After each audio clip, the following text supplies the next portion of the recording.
Assalamualaikum warahmatullahi wabarakatuh. Hello everyone, how are you today? I hope you are all in a good health. Welcome to the first sessions of the online tutorial.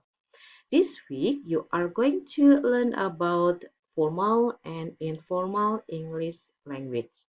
You can find this week's topic in the Module 1 which consists of two learning activities.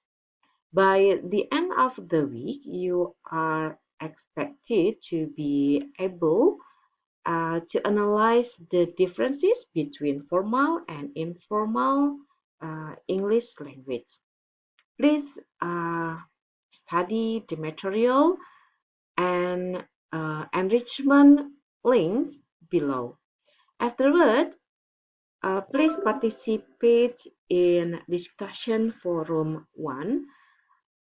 In this opportunity, I would like to remind you that you will get 20% of your attendance, and then you're active in forum discussions. Uh, you will get 30%, and then the last you will get 50% your score in assignment 1, 2, and 3.